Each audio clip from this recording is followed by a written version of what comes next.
Park Hill is where Wu-Tang Clan got its start. And now, one of those streets will bear the name of the iconic Staten Island-bred hip-hop group. To be respected by our community in the borough of Staten Island, in the city of New York, to recognize that, even through the struggles that we have to go through to come out of the community, there's value in the community. The intersection of Targhee Street and Vanderbilt Avenue was renamed the Wu-Tang Clan District, honoring the group for their years of giving back to the community that raised them. They're the ones who believed in us as well. They always stayed on top of us and told us, look, get your life together. You can do it. And that's what we want to instill in these kids. Many members of the Clan grew up in Park Hill and Stapleton at a time when crime, drug abuse, and gun violence was rampant. The neighborhoods were used as a backdrop for the group's music videos, and many of their songs reflected the challenges of the time, making the renaming emotional for some. Just being able to accomplish something like having a district named after us, that was, out of my wildest amount of imagination. So, I'm just so thankful for all of the fans that believed in us and all of the people that supported us over all of these years. It wasn't just the district naming. A mural honoring the work the Clan has done in the community was also unveiled. Not only has the group made its mark on the music industry for the past 25 years, the Clan also started the Wu-Tang Foundation, working to help better the lives of children living in their native neighborhood. Aspire another young man or another generation of young men to know that this community could be a starting point, not the end. It could be the beginning of something, and for us, that's what it was. Work they hope continues to remind others to never forget where they come from. Cash rules everything around me. Cream, get the money. Dollar bill, y'all. Let's go with it, y'all. It's Coffee. Tapping back in with another one. Some more news topics, some hip-hop news for y'all. Hit the comments, smash them buttons, sub up and all that good-ish. But what do y'all think about this, right? This is pretty dope. Wu-Tang honored in their hometown, Staten Island, right? This happened a little while back. They got the Wu-Tang District, a mural put up, being recognized for not just being successful, but also giving back to the community. You heard RZA, right? This is a sign to others, right, who may have their backs up against the wall, circumstances of life seem twisted. It can be a lot for one to take on in life. He said this can be a start rather than an end. You don't have to look at things that way, that you gotta jump into the streets or just feel helpless like things are a dead end. You know what I mean? They give back, they got the foundation and all that. And I think it's dope. It's so wild. I've seen some interviews maybe like 4 or 5 years ago. There was a lot of stuff going on where reports kept coming out about that album that the Shkreli dude had, and I don't know, that's a whole nother story or whatever, but there were some interviews pushed out by Vlad TV and other media outlets picking up stories of internal beef for people within the Wu-Tang Clan being unhappy, feeling certain deals didn't go right or whatever. I don't know, it felt like they were pushing this narrative that there was some artists that felt RZA did them wrong within the group. I don't know. Comment and let me know your thoughts on that if you've, heard those stories and whatnot. But that's a whole nother story, really. What we're talking about here is these signs, right? Like, you've seen this happen with other rappers. New York City did it to honor Biggie, and I think Big Pun had one, some other artists. Now, peep this, right? They released these signs where you can buy them, right? They had 100 of them commissioned and made. 50, just the normal green street sign, right? Although where I live, there's some blue street signs as well. Let me know where you live, right? You see all different colored street signs or just the green jump offs or whatever, right? But they commissioned 50 of them green with the white writing and 50 of them black and yellow. And peep this, $75. These things sold out in 2 hours. That's pretty fast. I was like, wow, man, people want them Wu-Tang signs. Like, it's a pretty cool piece you could put up on your wall or whatever, or just diehard Wu-Tang fans. But what I was trying to figure out is, where is the money going for all this, right? Because this is a cool idea, but I was just curious. And it's the end of the day, where does the money go? And Peep this, right? It says, these authentic New York City street signs are handmade at the New York City Department of Transportation Sign Shop, which produces over 70,000 street signs each year. All signs will be sold via the NYC Department of Citywide Administrative Services store, the official store of the City of New York, and proceeds will benefit the city's general fund. So I'm like, that's kind of a vague, what is the city's general fund? What does that go to? I was just curious, you know what I mean?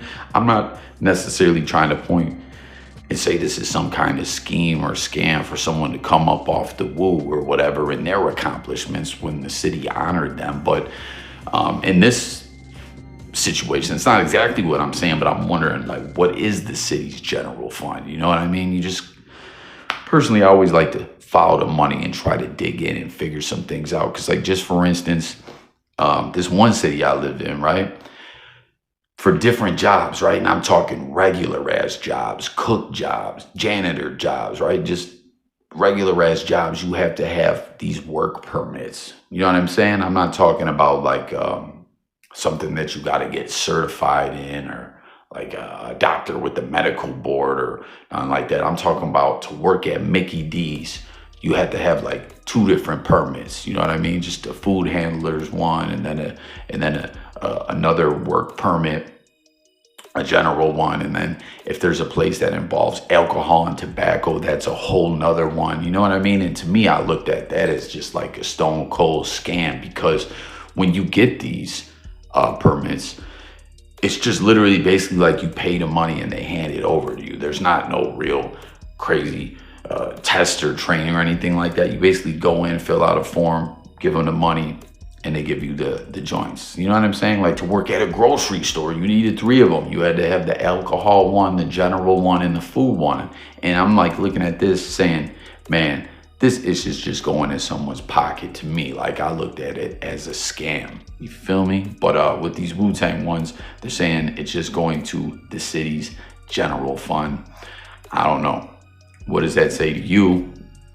But people, there is some other signs that they're going to sell as well. Beastie Boys Square to honor the 35th anniversary of the group's Paul's Boutique album. Cornelia Street to honor the street's prominence among pop music fans. Christopher, Notorious B.I.G. Wallace Way, which I mentioned that one earlier. I'm sure we all seen that one, right? To celebrate the 30th anniversary of the hip hop artist's debut album, Ready to Die. Stanley Way, the comic book dude, right? That's Marvel, right? To honor the comic book legend as comic fans from around the world descended upon New York City and Rivera Avenue to commemorate Yankees great Mariano Rivera, the best closer in the game of baseball ever. So I'm thinking these ones are going to be sold as well. So what's it say? The New York City DOT sign shop is in Queens. So they're just talking about how much signs they make and whatnot. But I don't know if those, it sounds like they're making plans to sell those other signs as well, or they may have already done it. But the Wu one sold out in 2 hours, $75 a pop. And it benefits the city's fund. What is it called again? The city's general fund. I don't know. What does that say to you, general? Is that generally just going in someone's pocket or what? Who knows? Like I was telling you about them work permits. In that one city I lived at, I said, man, someone's just pocketing this ish. You know what I'm saying? They sit around and do nothing, getting paid off. People having to work. And again, just regular ass jobs. That's a scam and a half to me, man. You always got to follow the money. But let me know what you think about these Wu signs and this whole story here. And I could have swore there was a Big Pun street name as well. I remember that hitting the news. Y'all remember that? Comment if I'm tripping or not, because I remember there was a whole thing about Fat Joe was supposed to do a track with Pun's son or something, and people were saying Fat Joe didn't show up to the ceremony or something. I don't know, man. But tap in, comment, let me know your thoughts on all this. Then we got another update on Diddy, man. As you know, he has locked away all these allegations, comments comment with your thoughts on the case thus far, right? But we know he was denied bail. And Kevin Liles, right, who greeted Young Thug when he came home. And we got a story involving Young Thug coming up next, so stay tuned for that. That's gonna be the last topic on this video. But he was saying, you know, lyrics being criminalized, which has been something discussed within hip-hop for a while now. We've seen it happen to numerous artists dating back to X-Rated and all that. But he also mentioned bond denial, that is used as a weapon as well, you know, to keep, for one, just mental warfare, to keep you locked behind them bars, you know, so you can't be free and clear-minded to really strategize with your attorney and fight the case as a free man. Of course, you want to fight the case from the street, from the comforts of home, then behind bars, lock the fuck up. Kevin Liles pointed that out.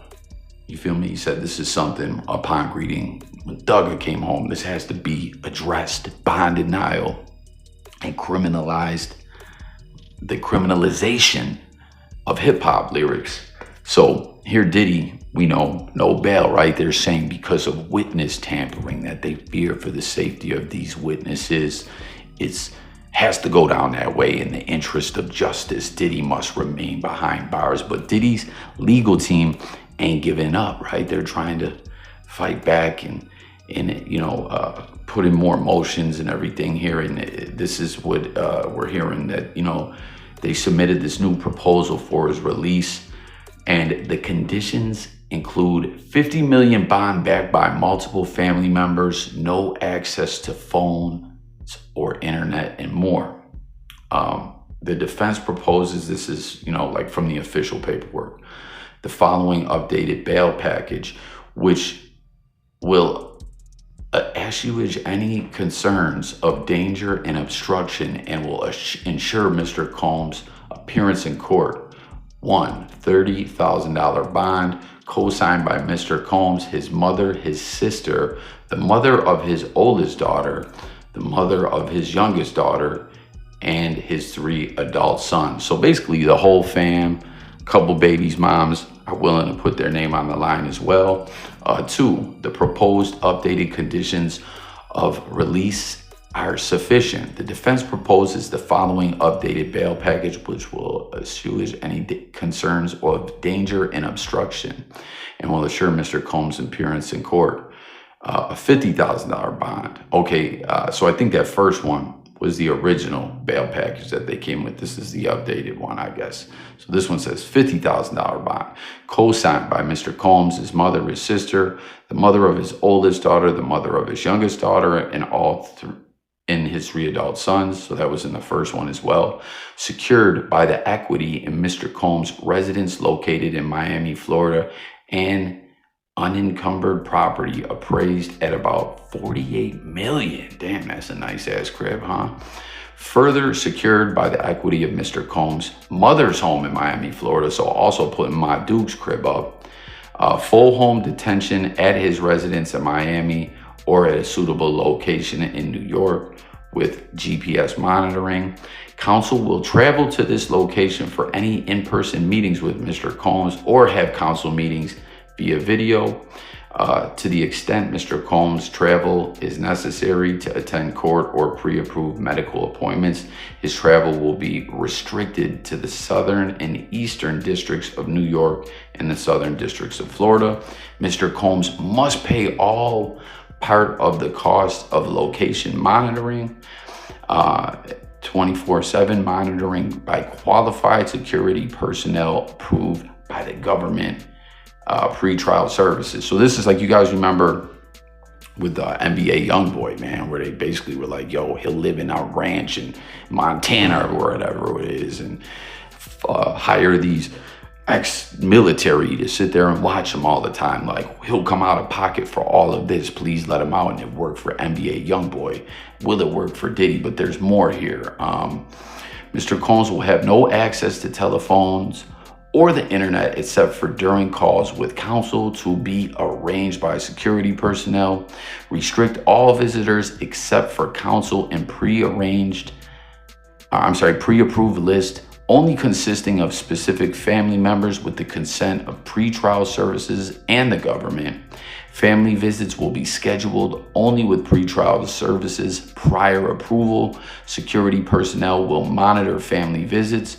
Mr. Combs shall avoid all contact directly or indirectly with any person who is or may be a victim or witness in the investigation or prosecution. Mr. Combs will consent to provide pretrial services random access to the residence so they can pop up whenever.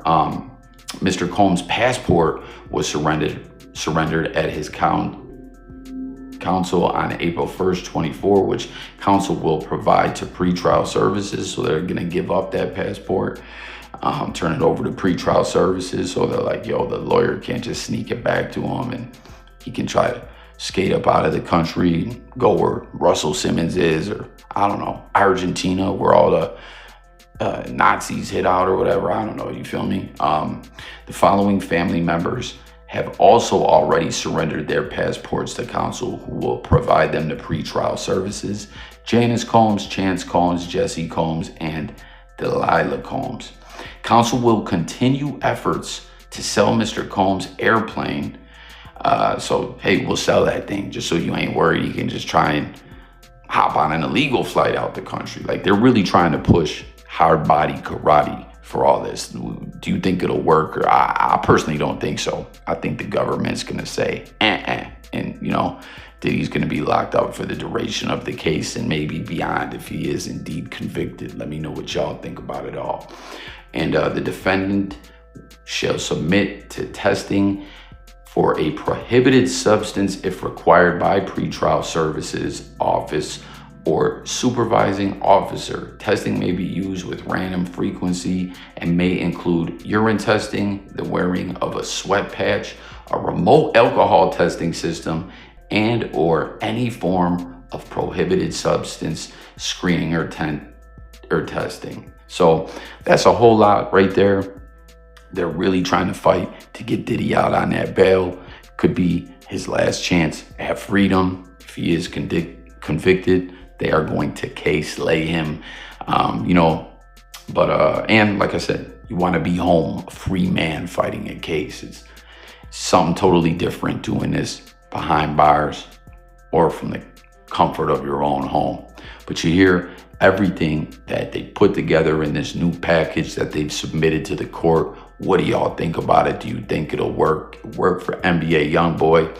His case was a lot different though, man. The allegations against Diddy is some whole other ish. And personally, I'm just keeping a buck. I don't think it's gonna work. Let me know if you think it will.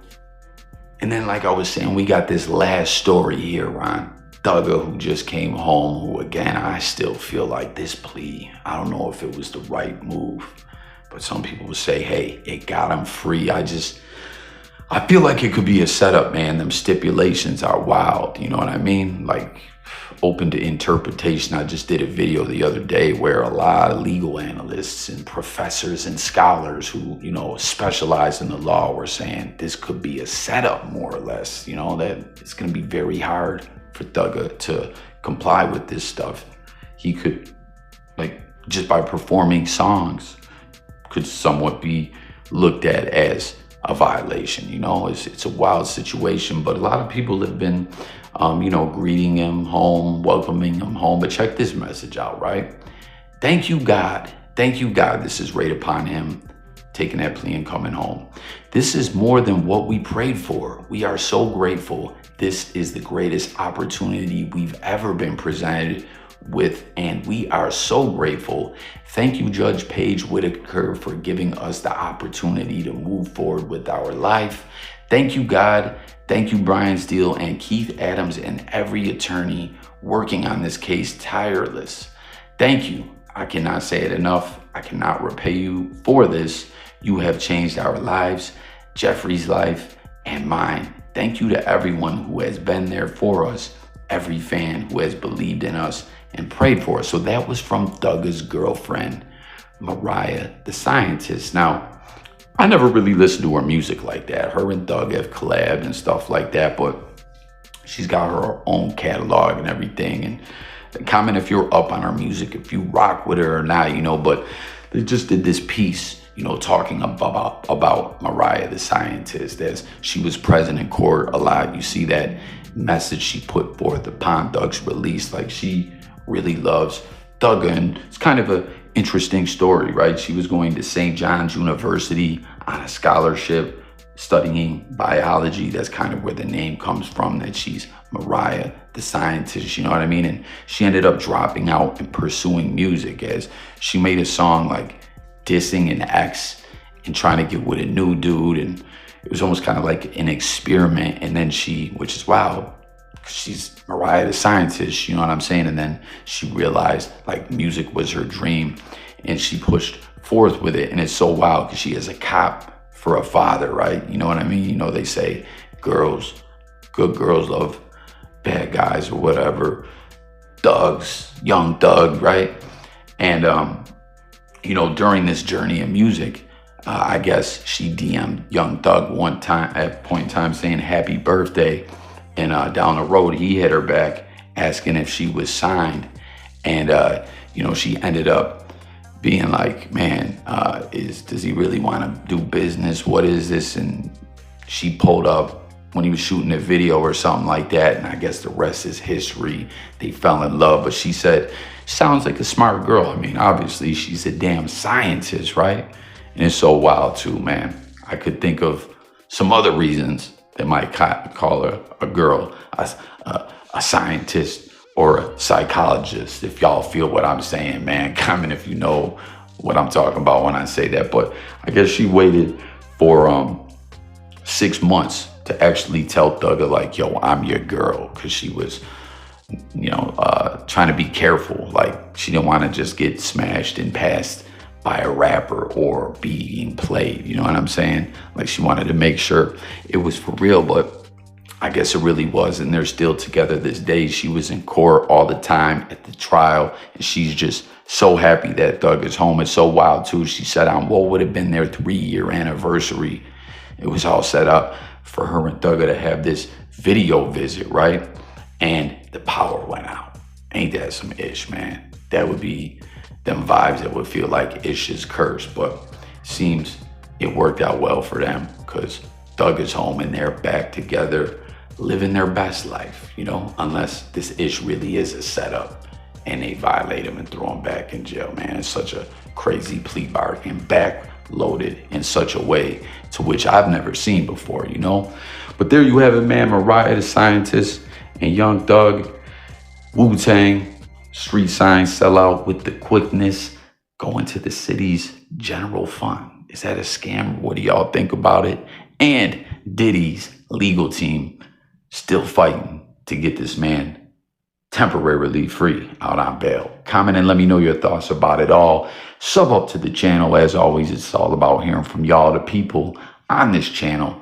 So tap in, let's talk, and I'll catch you on the next one. Peace.